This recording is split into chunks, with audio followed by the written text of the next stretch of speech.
Le sujet de ce matin, je vois que l'heure est très très avancée. Je vais essayer de faire vite et bien. Le sujet de ce matin, donc, l'Évangile, la solution de Dieu pour les familles. Donc, on va dire les familles. Quand je parle de famille, je parle de la famille donc à la maison, je parle de l'Église et je parle de la race humaine. D'accord? OK. Alors, notre texte de base, 1 Thessaloniciens 5, verset 23, il est dit que le Dieu de paix vous sanctifie lui-même. Qui me sanctifie? C'est Dieu lui-même. Bien sûr, avec mon accord. Nous sommes d'accord. Donc, quand le Dieu de paix vous sanctifie lui-même, tout entier, ou encore une partie, c'est ça? Non, tout entier. OK. Et pour bien nous aider à comprendre, le texte va décortiquer un petit peu. Tout entier, donc, c'est quoi? C'est votre être, donc corps, âme et esprit. Et ensuite que tout ça, donc, pardon, que tout ça, donc, soit conservé comment? Irrépréhensible. Pourquoi? Lors de l'avènement de notre Seigneur Jésus-Christ, qui viendra chercher son Église et les familles. OK. Nous allons décortiquer un petit peu ce verset rapidement. Vous savez, ici, c'est ce qu'on appelle dans la Bible la santé totale ou encore la santé holistique. D'accord? Le texte dit que tout votre être. Le mot grec ici, c'est le mot holoteles, qui signifie tout entier, complet, sous tous ses aspects. Suivez-moi bien. Et ensuite, le texte parle, et dans ce mot grec, il y a le mot holos, qui signifie tout entier ou complètement. Et on va appeler ça, je répète, la santé totale ou la santé holistique. Remarquez bien ce que Dieu veut. C'est que je sois en bonne santé dans tous les domaines de ma vie. Et à ce moment-là, je serai un chrétien équilibré. Oh, d'accord. Le mot esprit ici, pneuma, signifie souffle, le pouvoir par lequel l'être humain ressent. On a parlé de ça cette semaine, hein? Sentiments, émotions. On a parlé de mental, la volonté. C'est l'aspect psychologique. Ensuite, il parle de l'âme. L'âme, c'est-à-dire un être vivant. Vous avez ça dans Genèse, quand Dieu a soufflé dans les narines de Adam. Il s'agit également le ciel des sentiments, des émotions, des désirs, des affections. Et vous avez le mot ici, le corps, le mot soma, signifie le corps, le côté physique.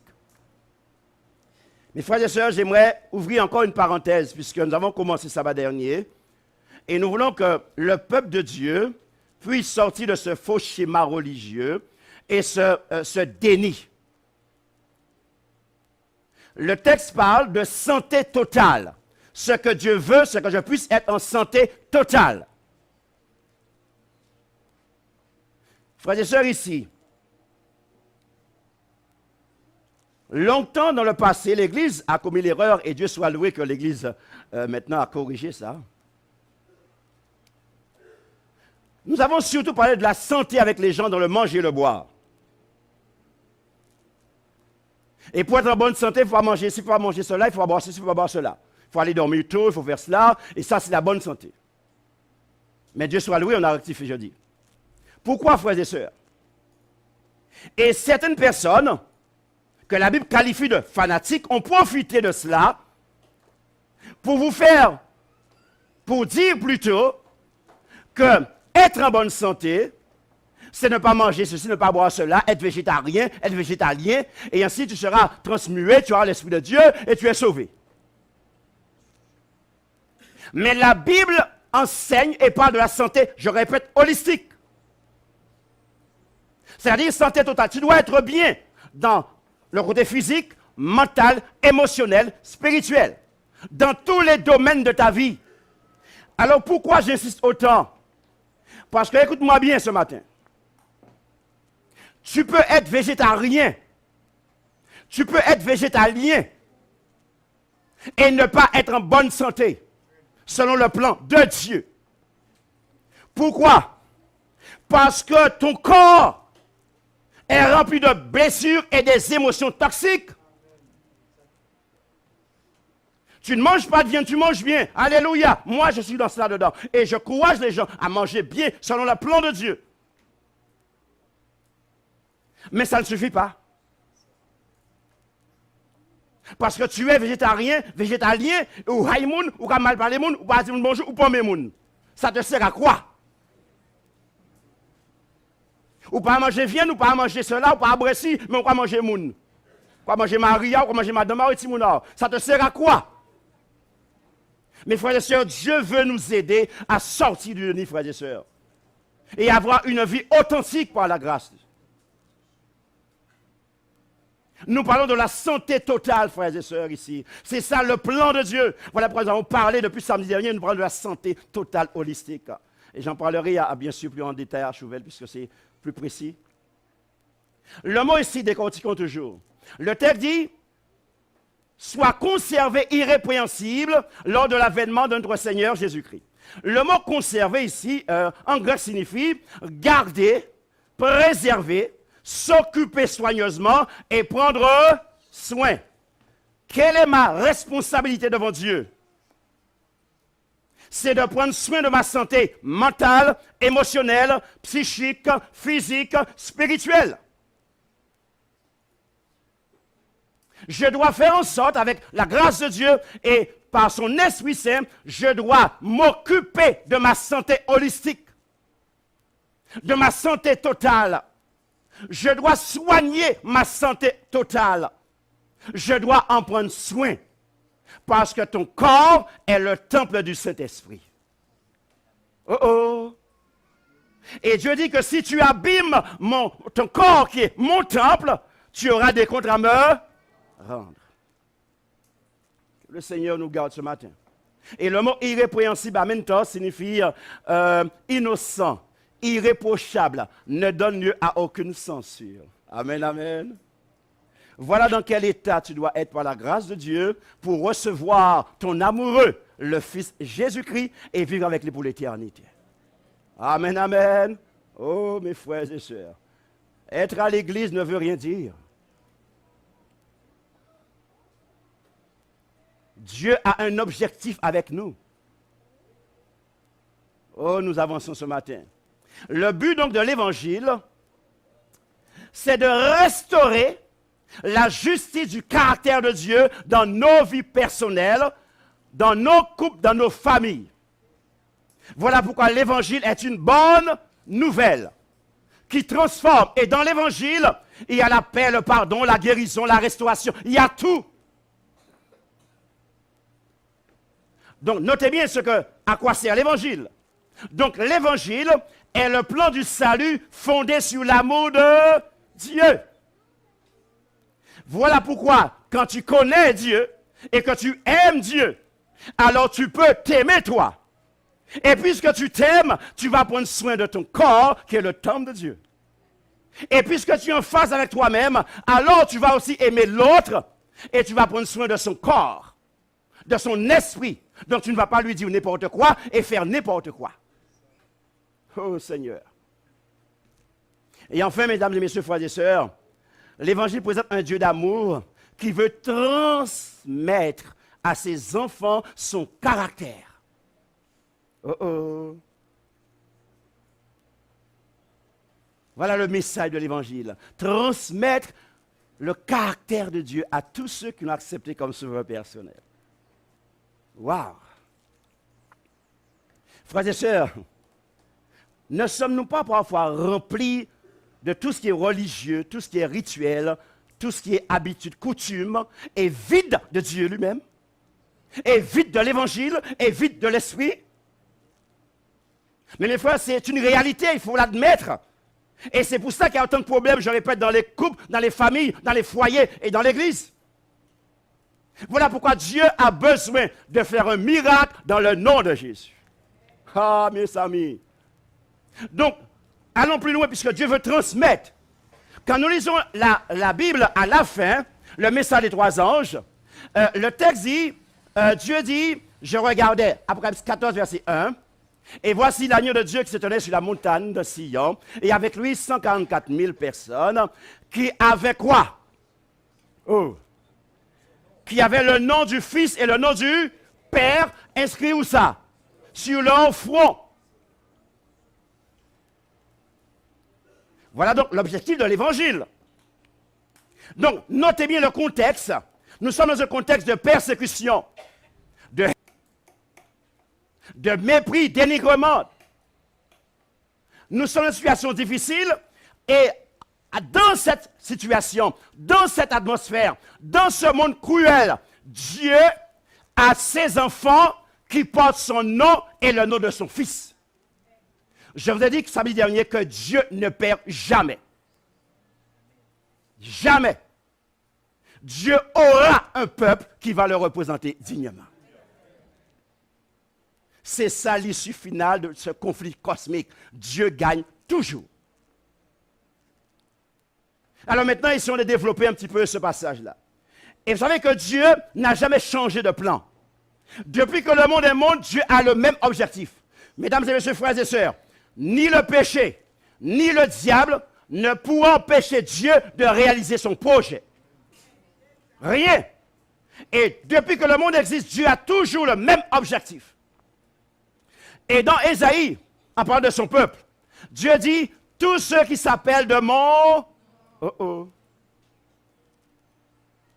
Ensuite, que j'ai créé et que j'ai formé. Donc, notez bien, hein, ce que j'appelle par mon nom et qui porte mon nom. Donc, ça veut dire que tu as une identité. Porter son nom signifie porter son caractère et développer ses sentiments, ses principes et ses valeurs. Porter mon nom signifie que ceux qui vous voient puissent dire tel père, tel fils. Ah, vous comprenez, c'est joué? Ah, d'accord. Non, tu n'es pas là pour faire la publicité. Je suis adventiste jour. Ou je suis ci, cela. Tu es là lorsqu'on te regarde. On voit en toi les valeurs et les caractéristiques de Dieu. On voit l'image de Dieu. On voit la personne de Dieu. Et c'est comme Jésus qui disait, lorsqu'on remettait en doute sa mission, il disait de toute façon, si le Père était là, il aurait fait les mêmes choses que je fais. Le Père est dans le Fils est dans le Père. Aïe, aïe, aïe. Mes frères, c'est ça notre mission. Lorsqu'on nous voit, puisqu'on puisse voir le Dieu de l'éternité. En fait, qu'on puisse voir l'agapé, l'amour. Seigneur Jésus. Est-ce que vous comprenez pourquoi souvent nous avons commis l'erreur d'afficher notre religion, pas vrai? Je suis adventiste. Mais quelle est la réputation réelle de l'église adventiste? Ou des églises chrétiennes? Qu'est-ce qu'on voit parfois dans ces églises chrétiennes? Est-ce que vous comprenez, frères et sœurs, pourquoi il faut que nous pousser notre réflexion vraiment loin par la grâce de Dieu? Et être, comme Jésus le dit, des adorateurs en esprit et en vérité. Quand on te voit, quel message que tu lances? Nous poursuivons. Jérémie 13, 11. Afin qu'elle fusse mon peuple, mon nom, ma louange et ma ré... Oh, il y a un autre mot maintenant là. Donc, il y a une relation entre le nom et la personne. Le nom, donc, a pour but de révéler la paire. Voilà pourquoi Jésus va dire que j'ai révélé le Père. Et quand il s'en va, il dit aux disciples, vous allez continuer l'œuvre qui est de révéler le Père. Oh, nous avançons toujours. Jérémie 13, verset 11. Afin, je répète, qu'elle fusse mon peuple, mon nom. Le mot nom ici, c'est le mot en hébreu shem. Et ce mot signifie réputation. Oh oh.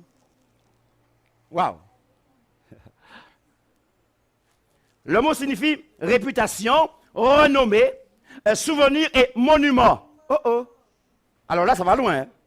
Oh, il fallait parler de tout ça ce matin. Oh là là. Mes frères et sœurs, donc, quand Dieu dit que les 144 000, les élus, portent le nom du Père et du Fils, ça veut dire que ces chrétiens-là ont sauvé la réputation de Dieu. Aïe, aïe, aïe. Malgré le contexte difficile, ils sont restés fidèles aux principes et aux valeurs de Dieu. Malgré l'influence du monde, malgré tout ce qui se passe à la télé autour de nous, ils sont restés fidèles aux principes de Dieu. Parce que je vous l'ai dit samedi dernier, la réputation de Dieu est entre nos mains. Époux, épouse, famille, foyer, église, la réputation de Dieu. D'une manière ou d'une autre, ce que tu fais, ce que tu dis, jette soit l'honneur sur Dieu ou le discrédit sur Dieu.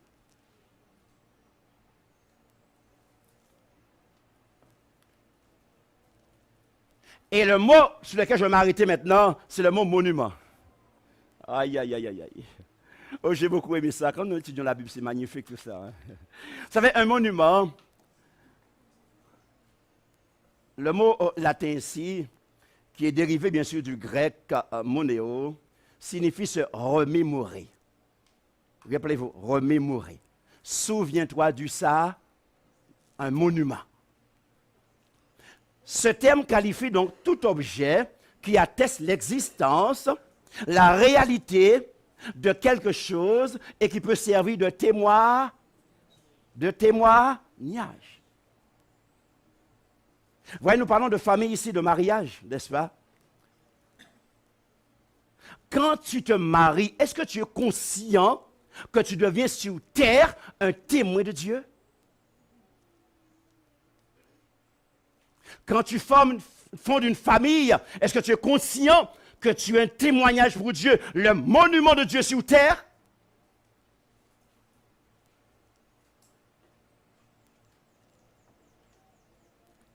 Quel regard que l'autre a sur toi en tant que monument?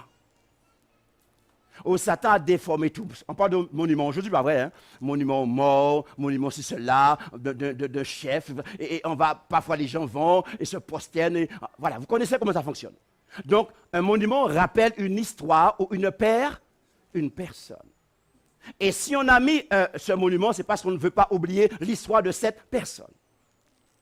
Dieu a choisi la famille, ton foyer, l'Église comme monument de sa gloire. Aïe, aïe, aïe, aïe, aïe, aïe, aïe. Nous allons avancer, frères et sœurs, l'heure va vite. Ésaïe 43, verset 10. Vous êtes mes témoins, dit qui? L'Éternel. Donc, un monument est édifié dans le but précis, notez bien, de conserver toujours présent et vivant dans la conscience des générations futures le souvenir d'une personne ou d'un événement. Ton couple, ta famille, ton église existe pour dire à l'univers que Dieu est l'auteur de la famille, du mariage et de l'église. Quand le monde regarde ton couple, regarde ta famille, ton église, ils doivent se souvenir qu'il y a un Dieu dans le ciel. Et celui qui a institué tout cela. Et que par ton témoignage, que ces gens-là puissent venir à lui en tant que créateur et sauveur. Alors je te pose la question. Est-ce que ton foyer, ta famille, ton église est un monument qui repousse les gens de Dieu?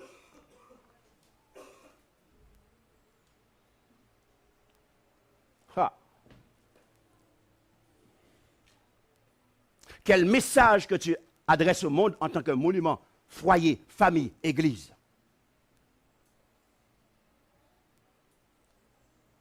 Ce matin, nous sommes là pour réfléchir.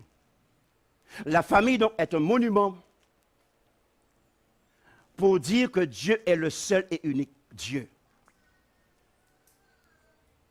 Pour dire qu'il prend soin de ses enfants. Il est le Dieu des miracles. Aïe, aïe, aïe. Mon frère, ma soeur, quand ton foyer est en crise par rapport aux blessures et que tu fais appel à la puissance de Dieu, et que Dieu pose sa main sur toi, époux, sur toi, épouse, sur toi, parents, enfants, et que Dieu opère ce miracle, De même que lorsque ton foyer, il y avait babier, il y avait injure, il y avait combat, il y avait les policiers, il y avait tout cela, et que ça rendait un mauvais témoignage de Dieu. Lorsque Dieu opère le miracle, et que Dieu a sauvé ton couple et ta famille, le monde doit aussi dire que ce couple-là, cette famille-là, il était caché. Maintenant, Dieu a fait un miracle, et c'est un plaisir de les voir. Ça, c'est la réalité de l'évangile. L'évangile a cette puissance de transformer. Ma vie, donc, est un monument qui rappelle que Dieu existe et qu'il est tout-puissant. Oh Seigneur Jésus. Dans Jean 17, verset 6, Jésus dit, « J'ai fait connaître ton nom aux hommes que tu m'as donnés au milieu du monde. » Le mot nom, là, c'est pas d'identité. J'ai fait connaître ton identité au monde. Oh, rappelez-vous du contexte. Je n'ai pas le temps ce matin parce que là, on va très vite. Hein? Mais rappelez-vous du contexte. Dans ce conflit cosmique, l'image de Dieu a été ternie, a été salie. Depuis le conflit au ciel, bah ouais. Dieu est dénigré et méprisé.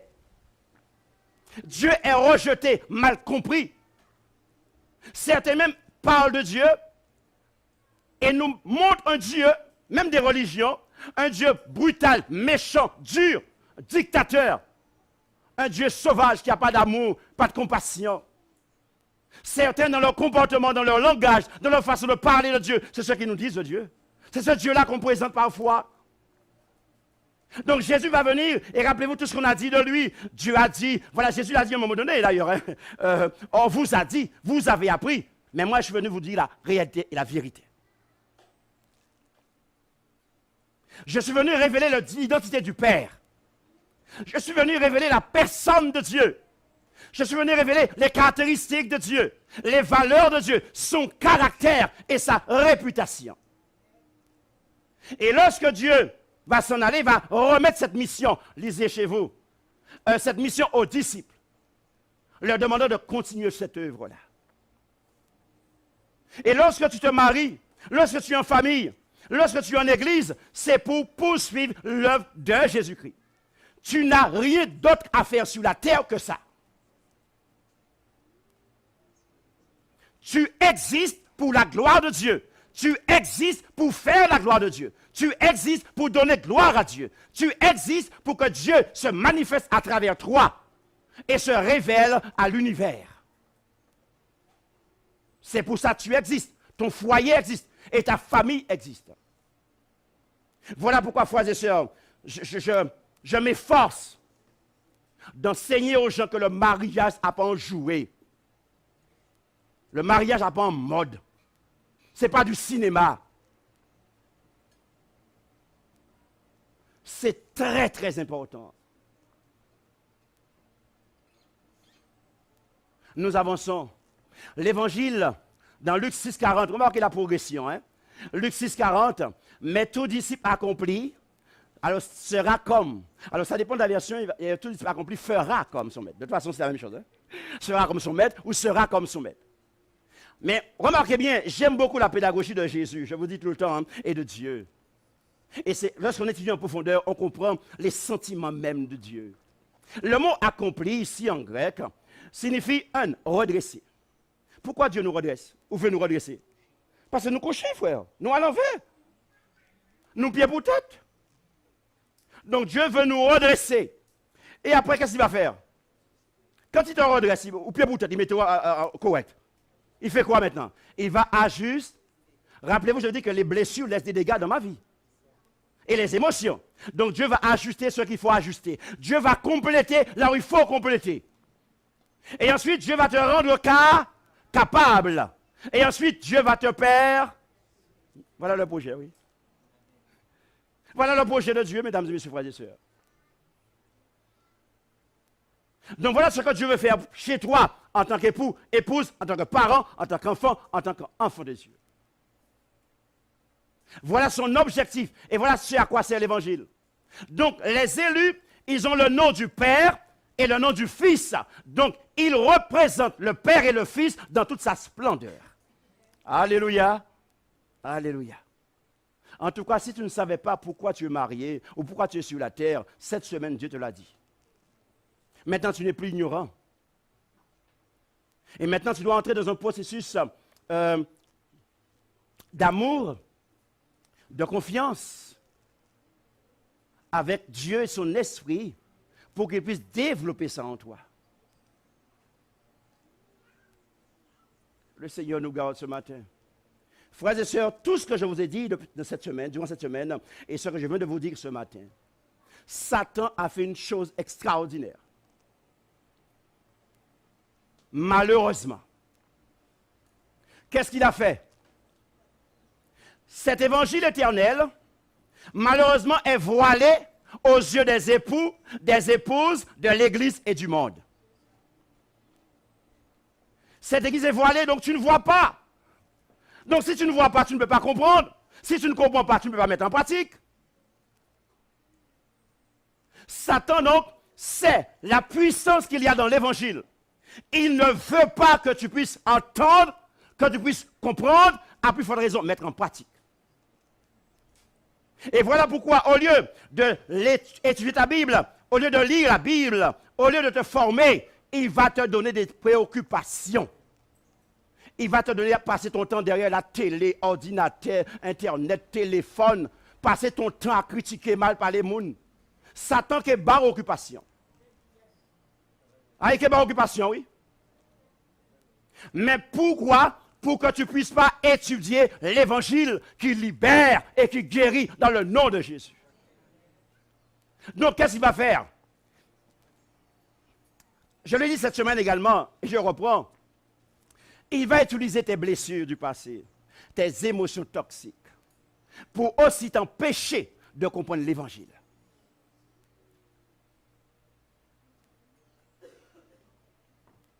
Frères et sœurs, lisons 2 Corinthiens 4, verset 3.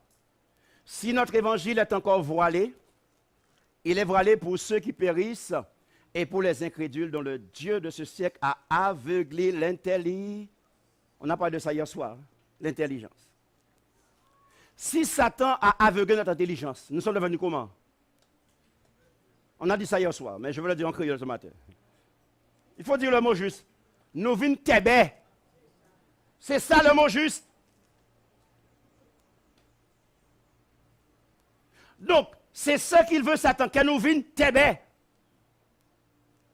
Donc, remarquez bien la suite. Afin qu'il ne visse pas briller la splendeur de l'évangile, de la gloire de Christ qui est l'image de Dieu, s'il vous plaît. Aïe, aïe, aïe. Abédé quand comme ça, rapidement. Le mot voile, voilé ici en grec, signifie cacher, voiler, couvrir, jeter un voile dessus. Frères et sœurs, je répète, Dieu nous a donné l'évangile éternel qui libère, qui guérit. Et nous ne sommes pas guéris. Pourquoi? Le texte dit, Satan a jeté un voile sur nos yeux. Dites-moi, avec la collaboration de qui il a fait ça? Nous-mêmes. Mais c'est ça. Mais frère, si le diable se permet de jeter un voile sur mes yeux pour qu'on ne puisse pas voir l'évangile, c'est parce que moi, j'ai autorisation. Donc, comprenez bien, frère, cette semaine, Dieu veut vraiment nous guérir une fois pour toutes, je répète. Le mot briller ici signifie rayonner sur. L'évangile, quand je l'accepte, me transforme afin que je puisse rayonner sur mon époux, mon épouse, mes enfants, mes parents, mes frères et sœurs, mon voisin, le collègue de travail. Que je puisse être brillant. Et que je puisse, par ma vie, attirer. Pourquoi tu es différent des autres? Il y a quelque chose de spécial en toi qui attire.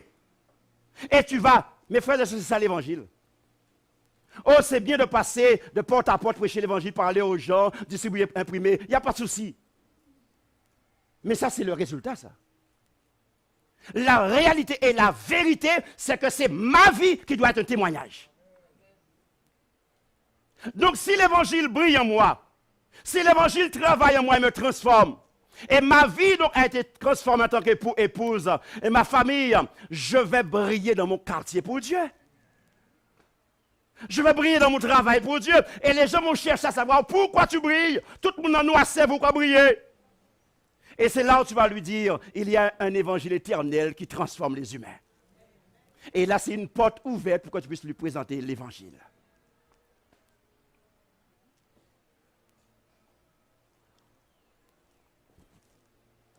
Frères et sœurs, chers amis, ce matin, Dieu veut faire exploser l'évangile dans nos cœurs, dans nos couples, dans nos familles et dans l'Église.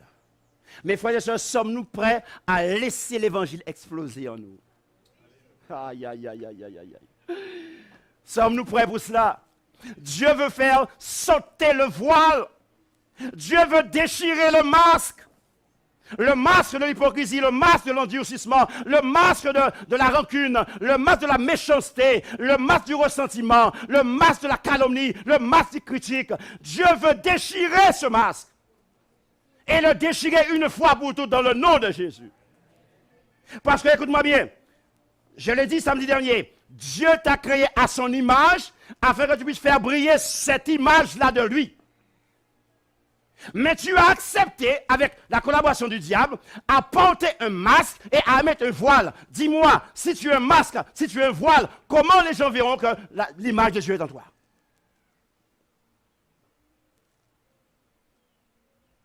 Alors Dieu t'a destiné pour briller, que son image brille en toi. Ses valeurs, ses principes, ce qu'il est. Alors ce matin, il a besoin de faire ce miracle, ce premier miracle, je dirais. Déchirer le masque et enlever le voile. Mes frères, sommes-nous prêts ce matin à laisser Dieu déchirer le masque et à enlever le voile? Sommes-nous prêts, frères et sœurs, ce matin? Oh, je sais qu'il y en a, hein, quand Jésus vient ou l'Esprit vient pour enlever le masque, Seigneur, mais non, Seigneur, pas toucher ça, Seigneur. Je me plais dans ça, moi, me critiquer, moi, me faire biter. Seigneur, hein, pas toucher, c'est mon petit péché mignon, pas manier ça, Seigneur. Et en même temps, tu veux être heureux, tu veux être épanoui, ce n'est pas possible. En même temps, tu veux briller, non, tu ne peux pas. Alors que là où tu es, mon frère, ce matin, et toi qui es sur YouTube, j'aimerais te dire que maintenant, l'Esprit de Dieu est en train d'enlever le masque et d'enlever le voile. Tu dois maintenant ressentir cela. Et alors que Dieu fait ce travail, je t'en supplie, ne lui résiste pas. Laisse Dieu faire ce miracle pour toi, mon frère, ma soeur. Tu veux être un bon époux, tu veux être une bonne épouse, tu veux être un bon parent, tu veux être des bons enfants, tu veux être un membre d'église. Laisse Dieu, s'il te plaît, faire le miracle pour toi. Parce que si tu prends cette décision, il va le faire. Mais si tu t'opposes à Dieu, j'aimerais te dire que le diable va mettre le paquet sur toi. Et tu deviendras de pire en pire. Parce que Dieu te donne une occasion de pouvoir le laisser te transformer. Et tu lui dis non?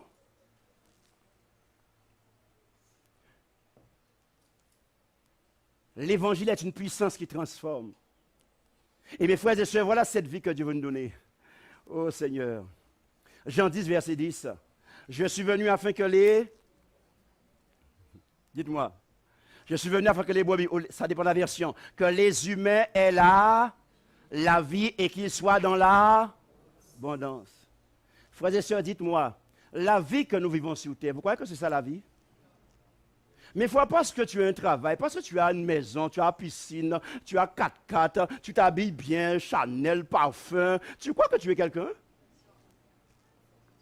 Parce que tu as des diplômes, parce que tu parles bien, tout ça c'est bien, mais tu crois que c'est ça qui fait de toi ce que tu es? Ou ce que tu dois être? Tu te trompes lourdement. Dans ce ministère que Dieu m'a donné, j'accompagne des gens qui ont tout ce que quelqu'un peut avoir dans la vie. Ils ont tout. Mais ils sont malheureux et tristes et en souffrance terrible. Et mes fois, ça m'est arrivé de pleurer avec ces gens-là. Mais ils sont en souffrance terrible. Soit par rapport à leurs blessures, soit par rapport à l'époux ou l'épouse ou un enfant, ou même des membres d'église ou des dirigeants d'église.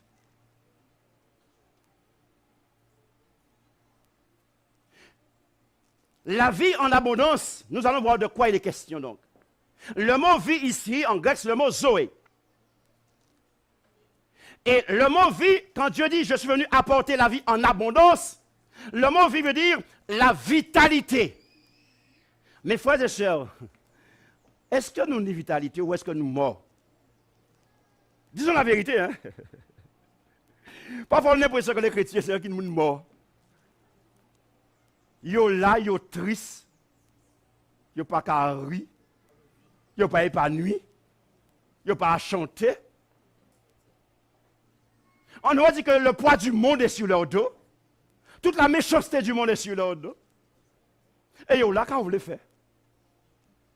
Et en même temps, tu confesses de ta bouche que tu adores un Dieu tout-puissant. Quelle contradiction et quel mensonge! Mes frères, il faut revenir à la réalité de l'Évangile.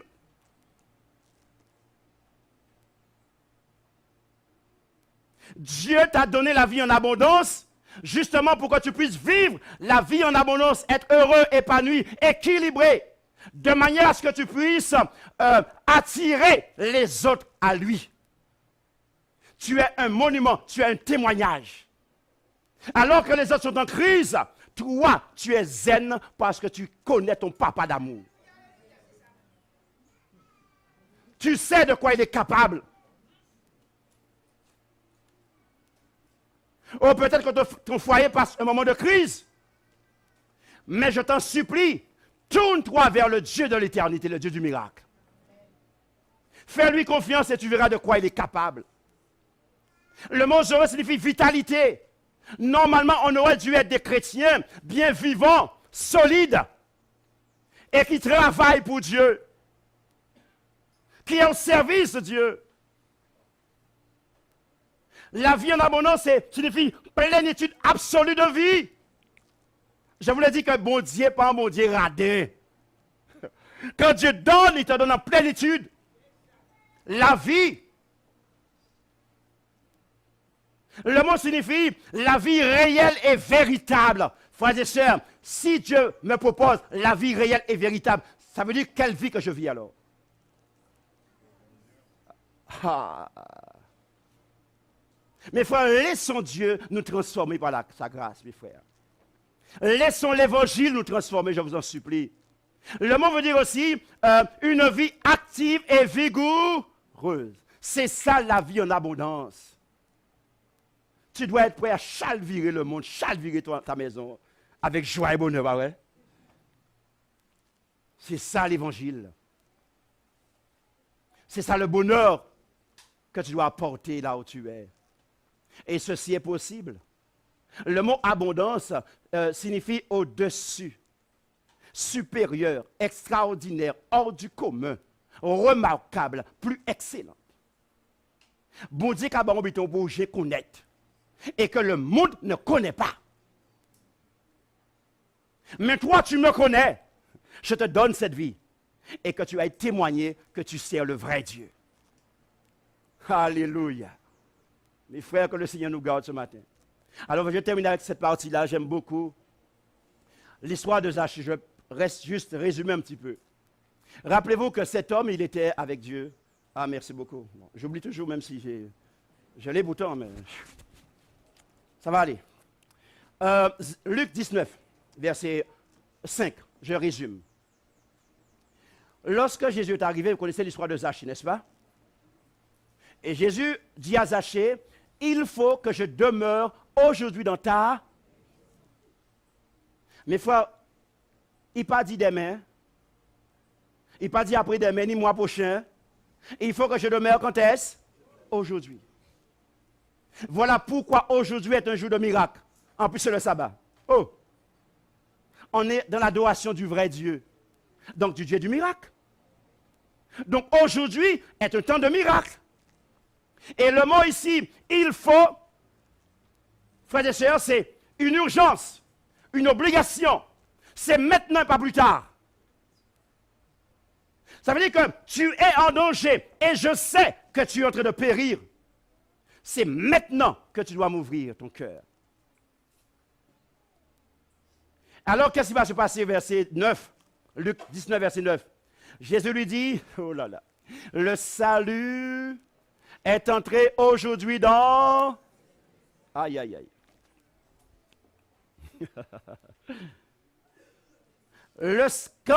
Écoutez bien, hein? Il faut que j'entre. Et quand tu m'as laissé entrer et que je me suis installé, je te dis maintenant que tu as pris la bonne décision. Car en réalité, le salut est entré. Oh oh. Frères et sœurs, malheureusement, nous avons fait du salut une affaire de religion et de doctrine. Et nous sommes passés à côté de la réalité de l'évangile et ce que ce mot signifie. Oh, ce matin, je vais juste résumer parce que le temps va vite. Le mot salut en grec, c'est le mot soteria. Ce mot signifie sauver. Remarquez bien.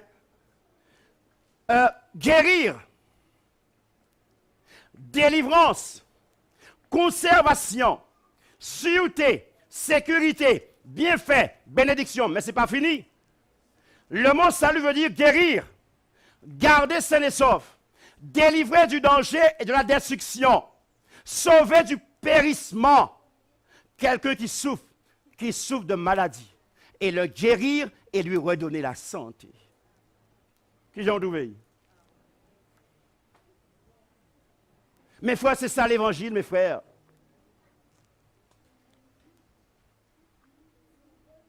Alors, comprends pourquoi j'insiste autant avec toi. Parce que si tu es un fanatique religieux, tu es à l'église, tu suis le rituel et tu es en souffrance, tu ne guéris pas. Il y a un problème.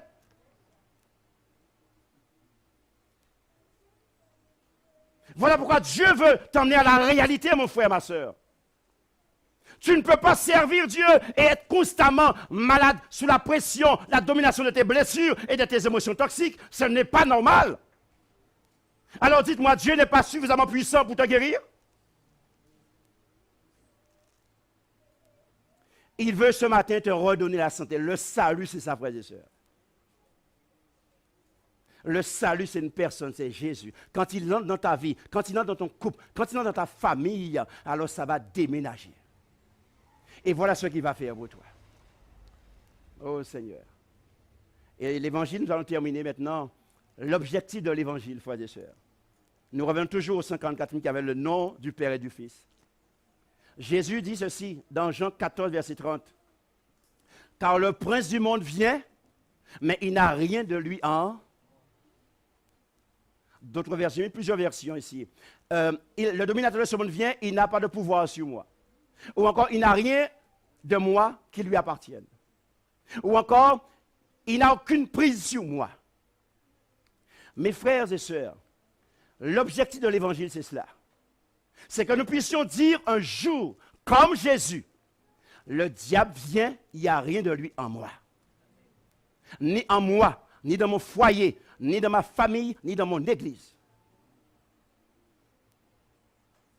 Donc ça veut dire que je suis guéri de mes blessures du passé, que je suis guéri des émotions toxiques. Donc il ne pourra pas les utiliser contre moi. Et pour que je sois à mon tour un problème pour les autres. L'objectif, c'est cela. Il faut que nous arrivons. C'est comme le 54 000, il porte le nom, l'identité. Frères et sœurs, la Bible nous dit, invoque-moi, dit Dieu, et je te répondrai. Je t'annoncerai des choses, comment? Cachées que tu ne connais pas. Voulons-nous invoquer le Seigneur ce matin? Mes frères, est-ce que nous croyons à la puissance de ce Dieu-là? Amen, amen. Invoque-moi, je te délivrerai, dit Dieu. Mon Dieu, pas qu'à mentir, frères et sœurs. Si tu veux que ton couple marche, que ton foyer, la solution est là, à ta disposition. Dieu veut faire le miracle dans ta vie. Alors avant de prier, en conclusion, je dirais ceci. Dieu est capable de faire un miracle dans ta vie personnelle, ta vie de couple, ta vie de famille et ta vie d'église ce matin. Aujourd'hui, quand tu es arrivé là, moi je veux croire que c'est l'Esprit de Dieu qui t'a conduit ici. Et je veux croire que tous ceux qui sont connectés sur YouTube, c'est aussi l'Esprit de Dieu qui les a conduits. Donc ça veut dire que tu es en face de la présence de ce Dieu Tout-Puissant, ce Dieu de miracles. Ça veut dire que maintenant, là, c'est ton temps de miracle. Est-ce que tu y crois, mon frère, ma soeur? Alors nous allons prier le Seigneur.